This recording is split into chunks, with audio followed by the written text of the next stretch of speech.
For our last presentation, we have Mr. Julio Rey.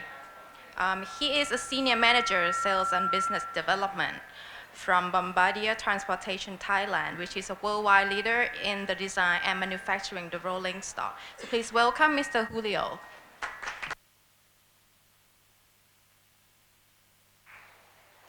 Hello. Thank you for being here in the Friday afternoon. Thank you to the Ministry of Affairs and the Silpakorn University to bring us here today. Well, I'll try to be not to extend very much the presentation. It's Friday afternoon and we've been here all day long. Well, I like to complement a bit what has been exposed during the day about the smart cities. From the rail industry, we can complement this and help all the developments. I've been, in a way, introduced by both colleagues, so that would make my life a bit easier. First of all, I would like to introduce my company, just a short introduction, just to let you know what we are doing and where's our presence, and then I will show you what we can help to the smart cities, how we can help them. So,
Bombardier is a Canadian company. We have two main divisions. One is aerospace for planes, commercial planes, and the other is transportation, which I represent transportation. We've been in the business now for 75 years. It's our 75th anniversary worldwide. We start in Montreal with a small business of these snowboards, and then coming to the rolling stock, aerospace, and we've been developing all our portfolio so we can propose not only urban solutions but also commuters and high speed. These are our portfolio, parts and vehicles, plus systems and maintenance. We are very present in the Southeast Asia. We've been in Bangkok now for 20 years. We came in 1997 and we've been growing. We have now more than 460 people in our company here in Thailand.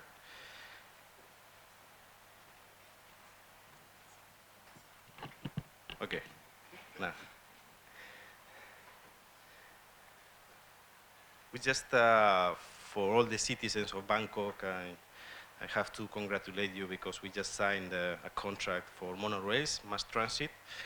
This is our way to help to transform, as Kun Samantha said already, Bangkok in a smart city, but slowly. And these are also other references. So I don't want to talk about my company anymore. So as My colleagues has already said this, the cities, all the cities worldwide, they have some urban mobility challenges. It's not only the climate change, but also the reduced land availability, the urbanization, and the grow up of the population, grow up of the vehicles, the traffic jams, and the aging of the societies. So we need to invest on rail solutions that will help to grow all these smart cities. Southeast Asia and Asia in general is an area where we've seen that is a very high potential on the rail business. There's still a big and potential investment plan. We have, for example, for Bangkok, a very ambitious mass transit plan. Now we have few lines, 2 more has been contracted. There's a new one coming, Orange Line for Metro. So we will help Bangkok to go from a crowded and very jammed city to a smarter city. What can the mass transit do for a city? The solutions we propose, the rail solutions, will help to have a more energy efficient way of transport. It can be fit in a seamless way, in an existing city. It can be also part of a new development city. We were talking, Samantha was talking before about these pedestrian areas and walkable areas you see in many cities in Europe, and for example now in Sydney you can see that in the pedestrian areas are coming back in the old cities and the modern cities and are coexisting with the urban transport. We can give to the people door-to-door connections. We can connect business with the tourists and the population. We can connect universities with the houses and the neighborhoods. We can maximize the energies, and we can help to a more comfortable city. Not only Bombardier, but unfortunately other suppliers also. We are investing a lot on R&D to give better solutions, like the driverless operation cars, which will help to a better consume of energy, optimization of the transport, timing, then the life cycle cost, which is the long-term cost and is the highest cost for a mass transit system. We are reducing that. So few years ago, 10, 15 years ago, the main concern was what we call the CapEx, the investment on the vehicles and the system itself. But then in the long term, they realized that it was very expensive to maintain and operate. What we are doing now is keeping competitive CapEx, giving what we call the OpEx a low cost, so the operator can reduce their long-term investment and costs. What we have to understand is we need to go to a system where all the mass transit, public transport should interact. We need to plan this. Samantha talked about the single ticket in some cities. There are cities, and not only cities, but areas, for example, in Madrid, with a single ticket. You can use commuters, buses, metro with just one ticket. You can go from the center of Madrid to almost 80 kilometers far from Madrid just with that ticket. Of course, it's different what you pay, but you can move like that. So in the end, you have to make all the system interact. You have to feed the main transport system like metro or commuters with the buses line or with the LRVs. So you can bring the people from far to the center or to some areas like universities where you want to go. We need to consider different aspects in all this. Of course, economical and political, technological, and all the regulations that we've been talking about during these presentations. It depends on the energy feasibility you have, or for example, sustainability and environmental impact.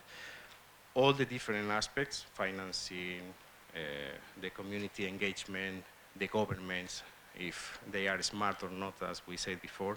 And depending on the size of the city, depending on the plan you have for your transport, then you can come with a different smart plan, smart transport mobility. It's different, of course, urban transport in Bangkok with 17 million people and with different level of incomes than, for example, if we go to Chiang Mai or Khon Kaen. You cannot put the same fee, you cannot put the same system. What we need to understand is what we can propose for the different cities, not only to a big city like Bangkok, but others that are growing. I'm very in contact with cities like Khon Kaen, Chiang Mai, and Phuket. They are well organized, some of them, on the smart city development, and they are all looking for a smart urban transport plan. As you can see, if we go to the rail solution, we can take, of course, more passengers than cars or buses. This means that in less space, you can move more people and you can take cars out of the road. I can imagine the day that Sukhumvit is not with a traffic jam every single day. I'm living close to there, and I never like to cross Sukhumvit ever, so I always avoid to. I live in one side of the city and not try to live in the other. So you see here that depending on the people you need to move, you have to choose between one or the other. So Bangkok is a city that can support monorail or metro due to the people, the passengers they will have, but smaller cities will be happy with trams and also with buses probably. You see here, this is a graphic we always show comparing what we say the commercial speed of the vehicles, which is the average speed in the operation, and what we call the PPHPD, which is the passenger per hour per direction. So depending the number of passengers you want to move and the speed you can run, because if you use the light rail, you can use it in an isolated line, or you can use it together with a pedestrian area. You need to go slower than with metros or monorails. So you move less people slower, and then you can go to the APM or monorail, or going back to the metro, the heavy or the medium metro, which in a higher speed.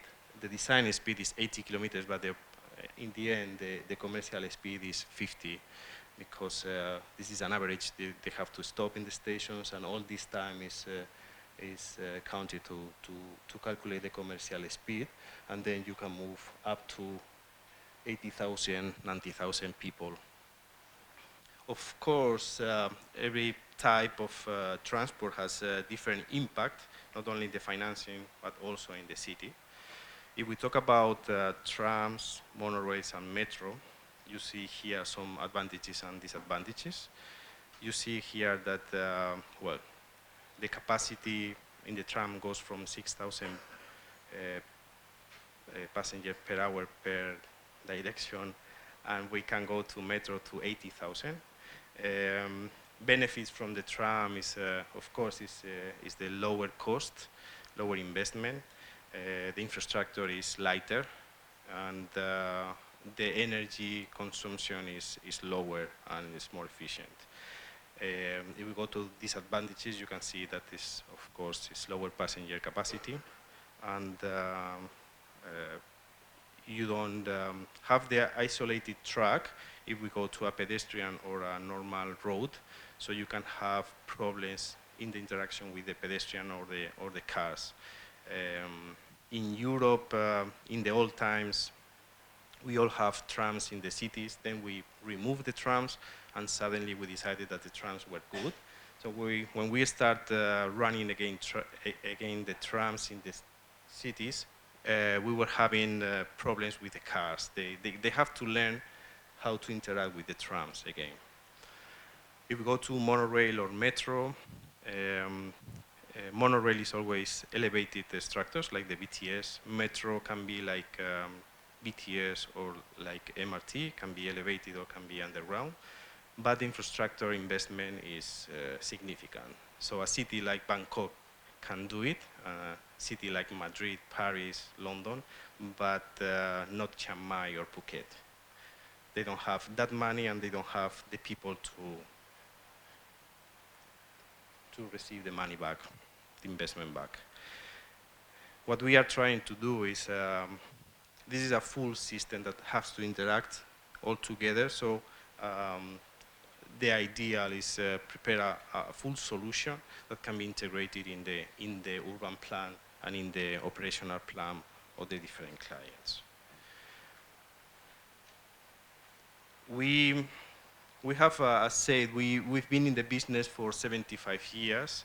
We've been doing projects worldwide. We've been, for the last 20 years, trying to convince Thai authorities that we can do a good job. Finally, we did it this year. And, but I will show you some recommendations that we can do for the urban transport that my other colleagues can take note if they want to implement in their solutions also. So for, and put the name of Bombardier, of course. Yeah.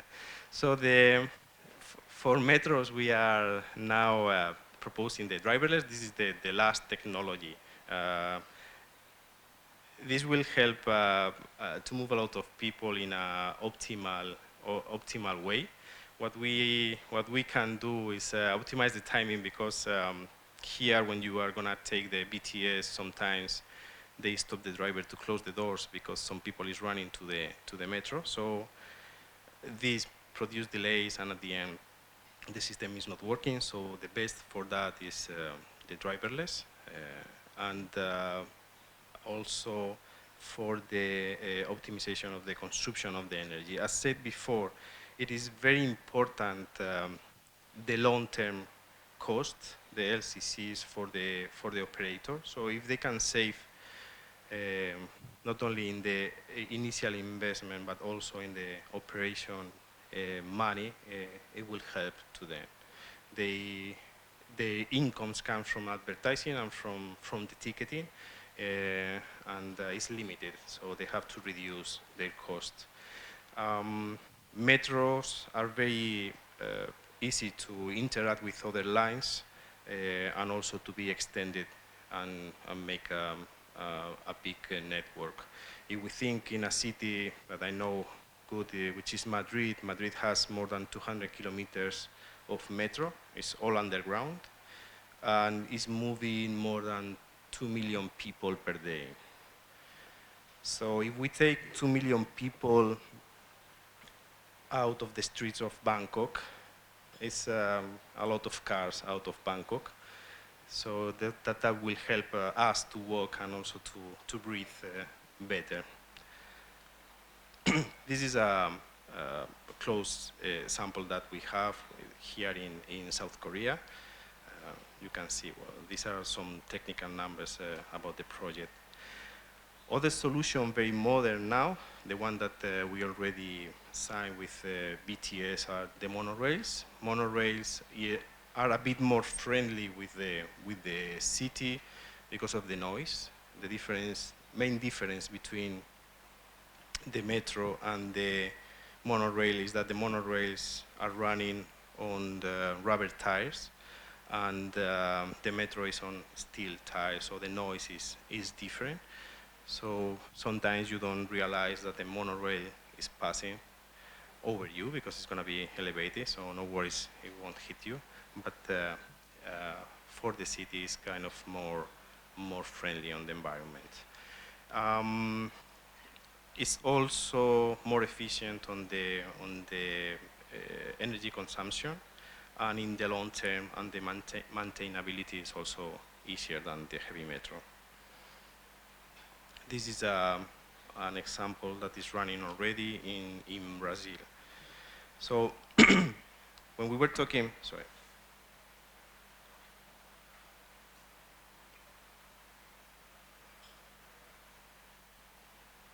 In relation to the question about Bangkok and other cities, well, it's different when you come to a city like Bangkok and you implement a new system.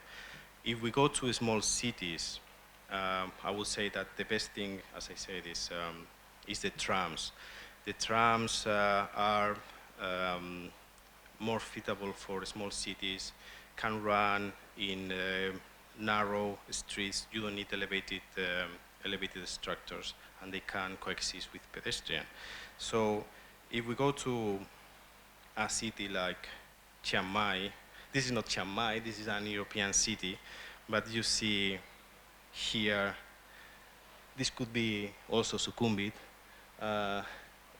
With all these cars, we are just moving all these people, and you see that all concentrated here is just one tram, and you leave the street completely empty.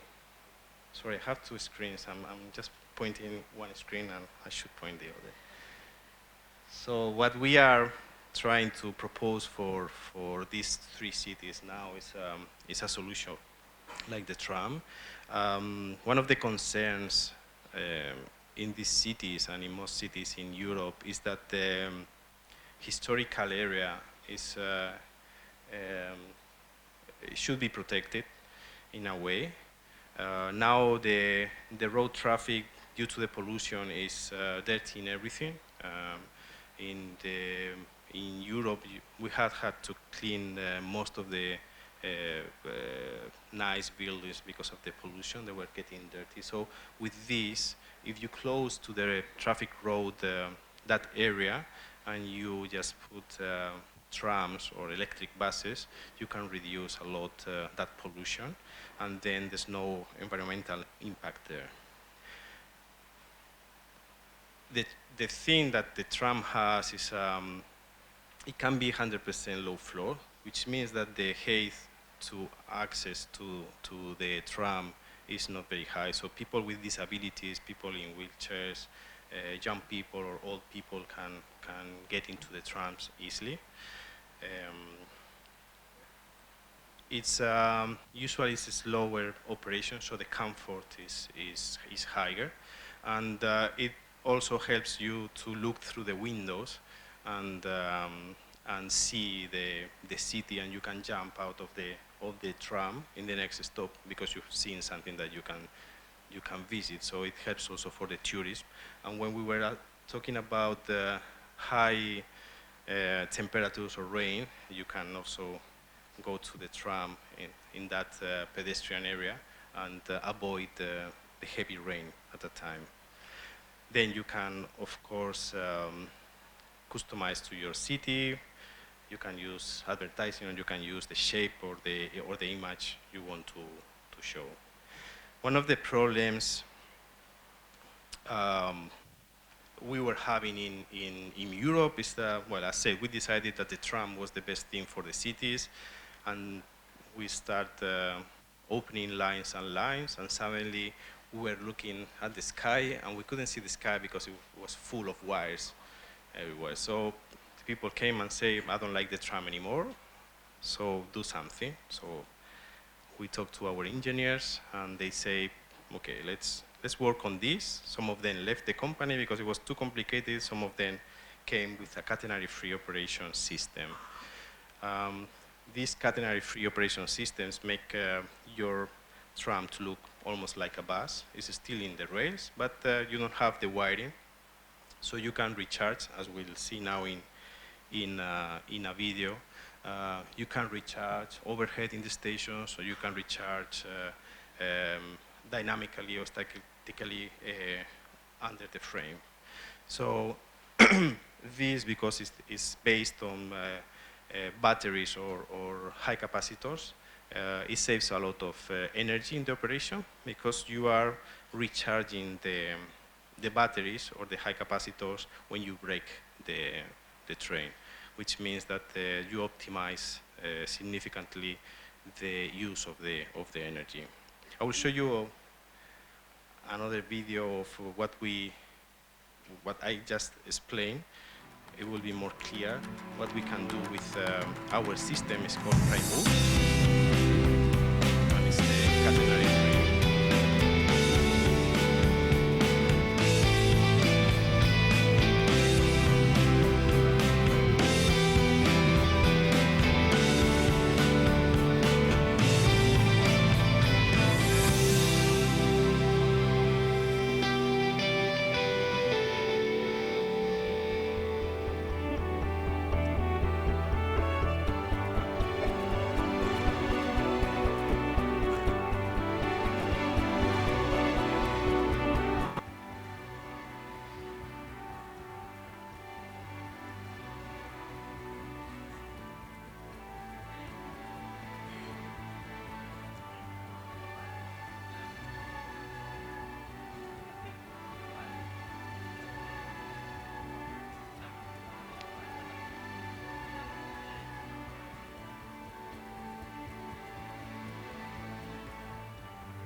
Well, this is a video that let me breathe for a while. As said, for all these cities and for the urban transport, you need to, the base of the urban transport, the base of a tram metro is that you need to move people from one place to the other. These lines that goes from nowhere to nowhere will never help anybody. We have a case in Gold Coast, in close to Brisbane, where the population initially was very against the tram.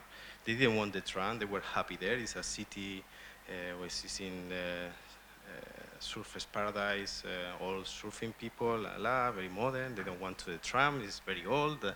So suddenly the client go ahead. He didn't care about the people. We got it. The result of this is that they realize that this is a really good plan, a really good way of moving, because it's connected not only with the bus and the trains, but it's crossing from one side to the other. So Gold Coast in parallel with the beach, and you go through the exhibition center and you go to the main areas of Surfer's Paradise there. So the people understood that it could be good to try, and they start accessing it. Well, as you see here, we also put the surfboards racks just to help the surfers to understand that they can use it. Finally, as you can see, the usage is increasing in 25%. This is helping based on our reliability and the punctuality of the trams. One thing that is important here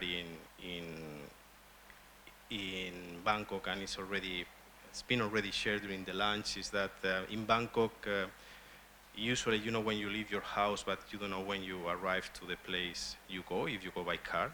But if you take the BTS, if you're lucky and you can use the BTS or the MRT or the airport rail link, you know how long it's gonna take. So when we are able to reduce, of course, the traffic jams, and we are able to spread the plan and spread the network to all the areas, you can trust that you will be on time where you want to go, and also without the rain. So you can walk short distances, get to the bus or get to the tram, go to the metro, and the metro there, go to the other. This will be helped, of course, with the single ticket. That is a plan coming. We the rail supply, the rolling stock supply, we are looking forward for the single ticket to come. So this will help our friend Samantha and our friend Thomas to plan the next proposal and the next smart cities. They know that now they can move the people in a nice place. You can do a nice pedestrian area with my trams, move the people there, and they will be happy even if it is raining or with high temperatures. So yeah, Kopun Kra for your attention.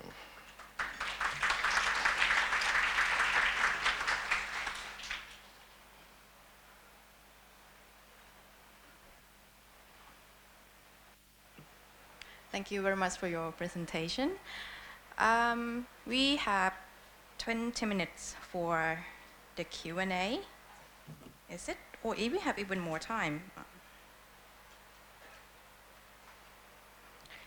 Let's say we have 30 minutes for the Q&A. If anyone would like to ask any questions.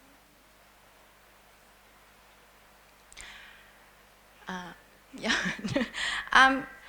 What do you think about the feasibility of building or extending a more efficient rail line, either the BTS, the MRT, or the express train? Because on one side, you may have people in my country, for example, that all this train looks fantastic. If we have money, we're going to buy it all, like we're going to buy the best one. But if we don't have the money, we may want to spend our tax money on other urgent issues. At the same time, on the contrary, we may have the other people saying that it's not the cost of the rail itself that matters, but because we have the rail system and that kind of enable or create more opportunity for future investment or social opportunities. So how would you, what are your experiences working in developed country and also developing country, how they balance these two in relation to feasibility? Well, the perception of the people, it depends on the importance they give to their time, not only their free time but also their working time. So uh, it is very normal to invest in public transport when the government is a populist government in the developed countries. So they believe giving that solution to the people, the low-level people, will help to keep them happy. They have something that they can use. They have something with good rates, and they can invest on that. So they are happy because you are not investing in other things that they see is not worth it to invest. If you are in a place where they don't care if they waste their time going nowhere or spending a lot of time there, of course you will have a bad impression about the investment on traffic, on mass public traffic transport. For example, Gold Coast. People in Gold Coast, they go for holidays usually. And if you don't go for holidays, when you go for business, you go to an exhibition there, so it's more or less like holidays. So they thought it's a waste of money. They could invest in other things for giving something better to the population there, more areas to enjoy or investment in the beach areas. But suddenly they realized that it was a good investment. So it depends on the perception of the people. It depends on how you propose it and the benefits. And in terms of extending lines, well, the investment is more or less the same, unless it is just an extension of the fleet, but the line is the same. An extension of the fleet is not very high cost, but if you go to extend the line, yeah, it's a big investment. That's why usually it should be covered by the government. But then, like in many countries now, you have the PPP formula, so the public-private partnership. So it's where the public companies invest on that and make that operations their own business. So it's a way to also to bring foreign investors in the cities or even local investors.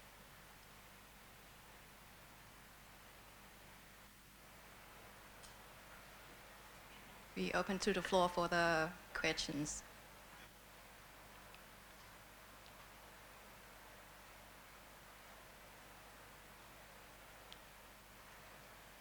I will just continue asking.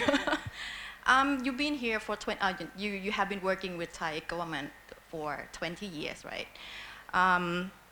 What is the main challenge working in Thailand, for example?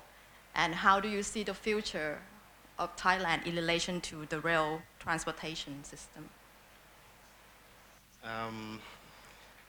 Well, for that you have to compare with other areas because when you are not a local person like me, I'm Falan, so it's a different culture. It's the way the people in this area live and work is different than in other areas. So the governments are also different. If you go to countries like Germany and France, they are very strict, but they are tough as clients. If you come to this country, and my experience in Thailand is that I could say they are differently organized, to say politely, differently organized, but it's a different way of doing business. It's more friendly. It's more in a way of collaboration.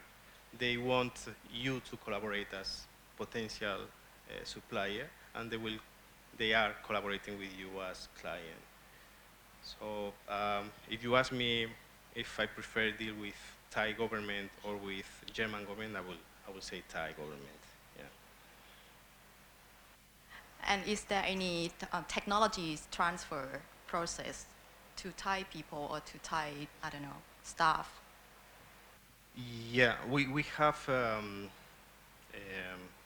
okay, we are, in some projects you are obliged to do that, but in any case, us as Bombardier, we always invest in locally. When I say that we have more than 460 people, more than 80% are Thai engineers. Unfortunately, up to now, we cannot have more because we have more demand than offer on the specific engineers. We are working with different universities to help them to create these engineers that we need. Next year, we will have again a demand of close to 100 engineers that we need and we are looking for. If we don't find here, we have to bring from other places. But yeah, this transfer of technology we're doing through the universities and investing in the engineers here and collaborating with local partners also. มีคำถามไหมคะ ขอไมค์ตรงกลาง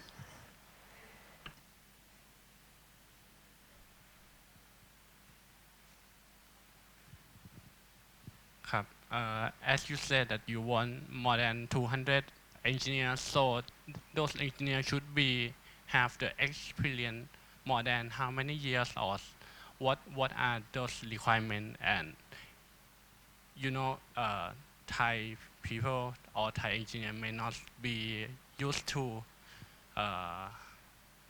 know with the trend from your company or something like that. Yes. Well, there are different needs and different ways of bringing new people to the company.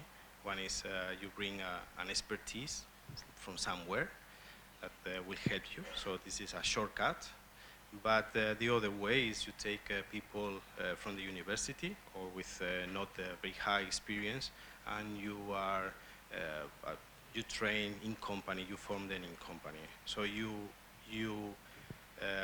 let them, together with you, develop your own system. So it's not a matter of level of experience, it's a more level of knowledge and the background. So we have people just coming from the university or even in the university still studying and working with us, and people that has 20 years experience, and we also bring them. So that's why we are collaborating with the universities, because you need people. So you have, in every team, you have different levels. You have your leader, and then of the team for engineering, and then you have different levels of people. So it doesn't matter your experience. If you have the profile that a company like Bombardier is looking for, you have a chance there. So. Excuse me. From the Ministry of Foreign Affairs, and I'm also living in Jang Watana Road, where the monorail will be used, right? Mm-hmm. Yeah.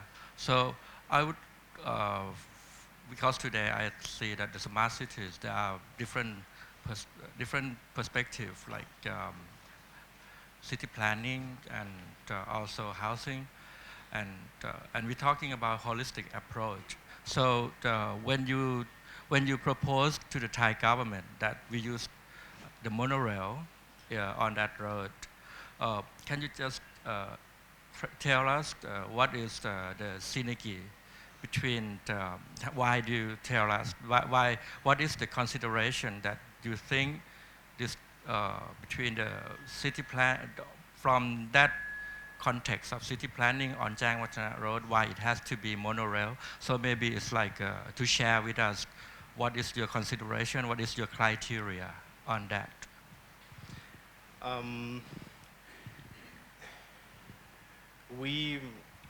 This usually comes from a master plan. So in this case, MRTA has a transport master plan. They want to build different lines that interact with the rest, so create a network. Um, what we can do as suppliers of rolling stock and systems is just help the client to decide which platform use, which system use. We based our analysis on their feasibility studies. So they plan their master plan on the number of people they believe they will move. Of course, initially, like it happened with the Green Line, um, your passengers' occupancy is very low until the area grows. Sukhumvit was not the same Sukhumvit as is now before the BTS, and now the buildings there around business mall centers have grown. So with that numbers that the civil planners, urban planners, transport planners, they come to that, we can analyze and propose to the client the type of vehicle they need. As I show in one of the slides, depending on the people you want to move and the money you want to invest, I can propose you one or the other.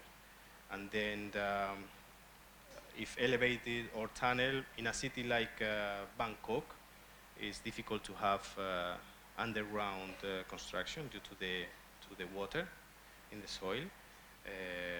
It is a challenge, the tunnel of MRTA. It will be a challenge, the tunnel for Orange Line, but sometimes you don't have enough space, you don't have many Sukhumvit roads to put elevated structures and fit a tram there or a metro.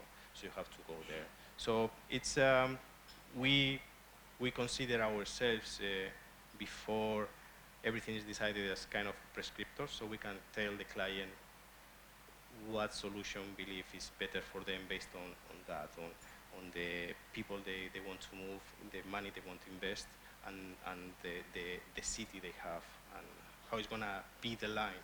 It's different if the line goes with a main street or it has to cross the city. So you go underground, or you can go in an isolated line with the road or things like that. So it depends on the needs and the plan of the client. Thank you very much. Very clear. Any more questions? Okay.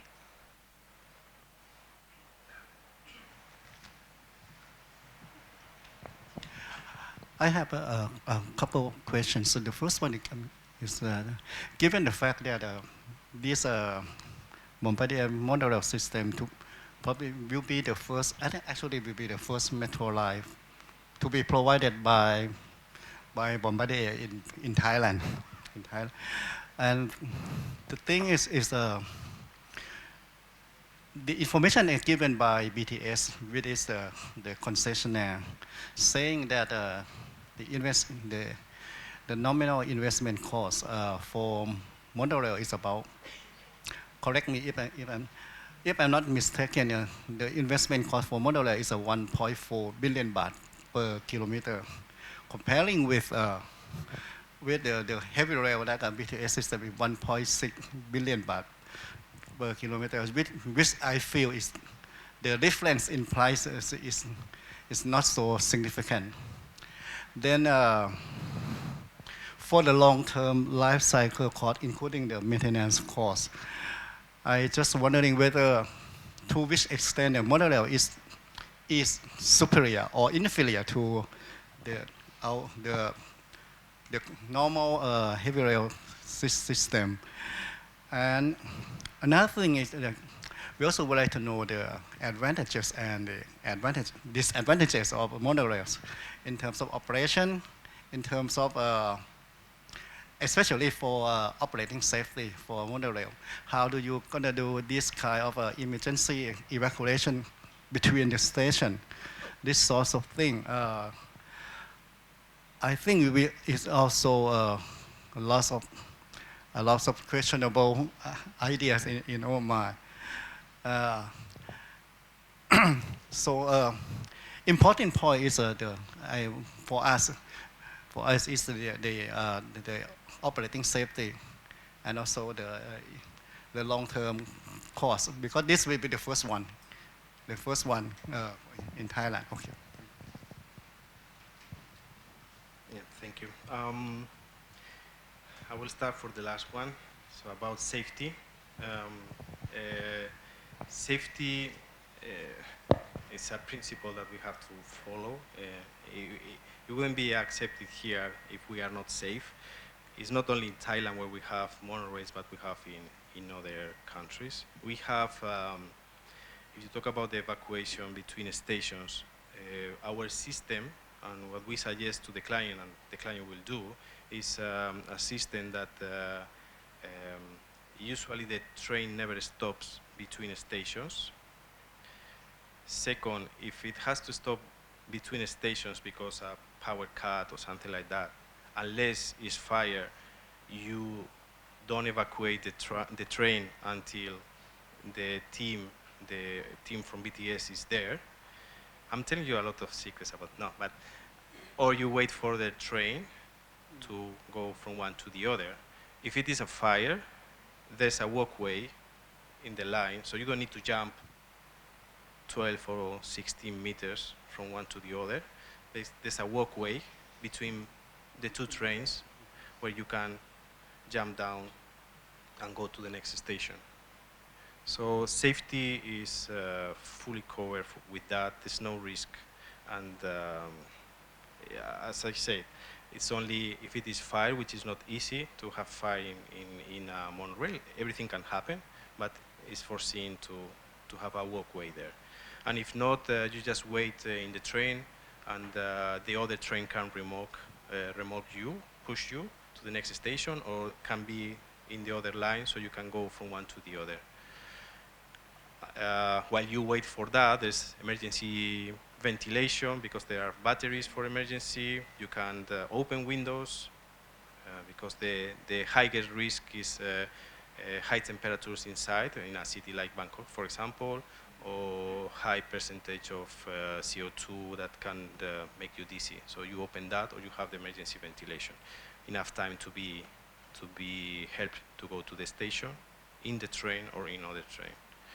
And about the costs, I showed before metro and heavy metro or medium metro and monorails in terms of capacity are very similar, but the monorail is a bit lower. Monorail has an addition that is a modern shape, more environmental friendly, less noise, more efficient consumption of energy, sorry, and the lines that we signed now, pink and yellow, initially won't have the same ridership as green line. So with a bit less capacity, you can run that, but in the future you can also extend the trains or extend the fleet. So in the long term, if your capex is lower than the metro and the operation costs are similar, monorail for less people is more profitable than the metro, but are very similar. And also the client decide at the end which one they want. It's like when you go to buy a car, at the end you decide color and model because it fits not only your needs but also your wishes. Actually, we do expect that the monorail could be a candidate technology that to be fit with the concept of smart city. With the trend is that it's going to be applied for medium or small size cities. That means the investment cost of a monorail could be possibly lower and more efficient. Apart from those energy consumption, there should be the cost, the initial investment cost and the operating cost should be lower.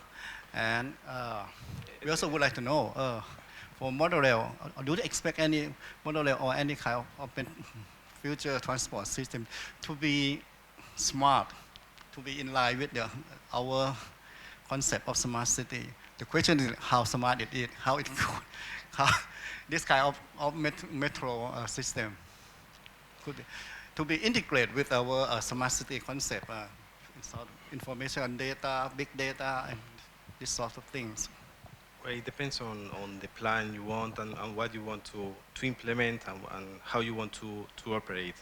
Um, all of them are valid in a way. If you want to move more people, you can put more cars, bigger trains or longer trains. If you don't have a lot of people to move and you want to just optimize the investment with the revenues, you have to go to smaller or more simple solutions like the tram. But if you put a tram in Bangkok, and it won't work. I mean, there's a lot of people. At the beginning, probably, but when the people get used to that and they start using, you will have the same problem as you have in the green line in the peak hours. You know that the green line was also extended from 3 to 4 cars because of the capacity. So it's when you are in a very similar systems, is the client who takes the final decision. And what is smarter, metro, monorail? I don't know.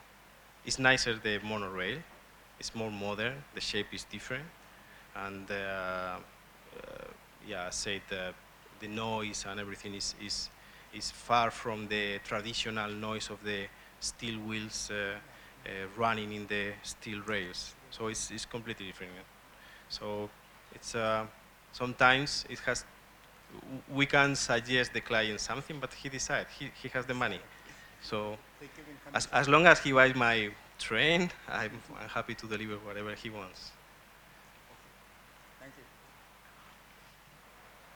Anyone would like to ask? Okay.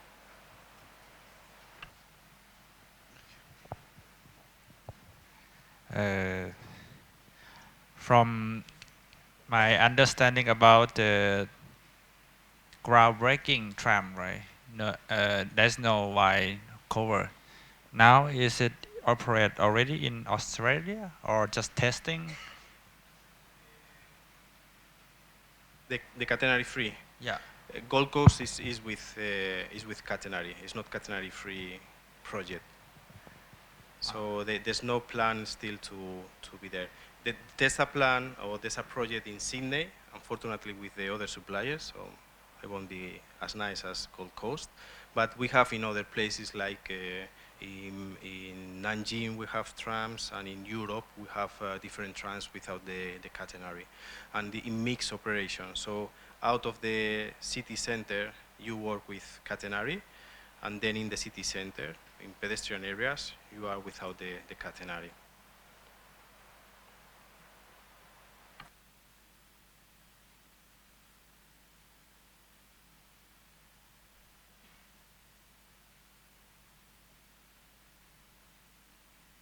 So that means just some part of the city, right?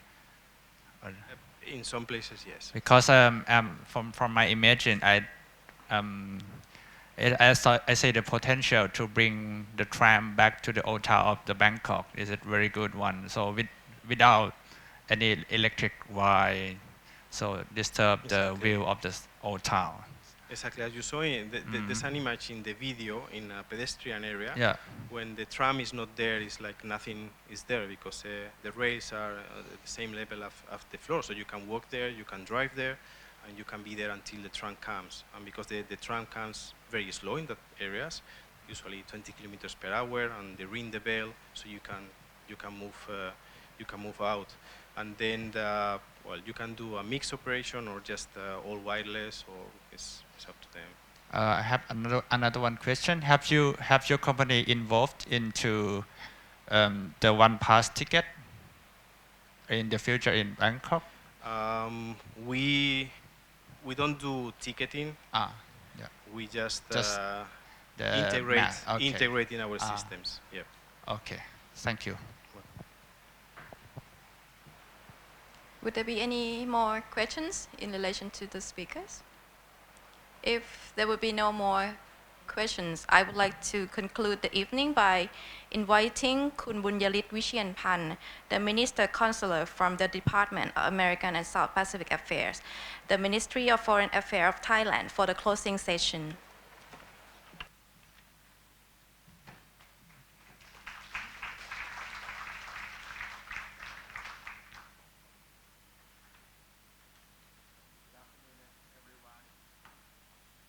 Good afternoon, everyone. Thank you very much for coming.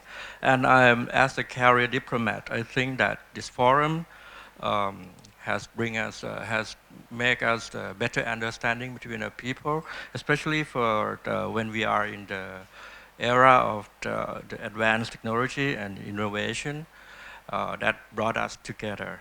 But beyond that, I think that today is not only the food of thought, but also we would like the American Affairs Department would like to see this forum as to serve as the input for further implementation of smart cities in Thailand. And last but not least, I would like to once again thank you for all the distinguished guests, for our distinguished speakers, and also representatives from the public and private sectors, and also from the academic side. And I hope that for the next forum, we will have the good attention from your from you again. Thank you very much.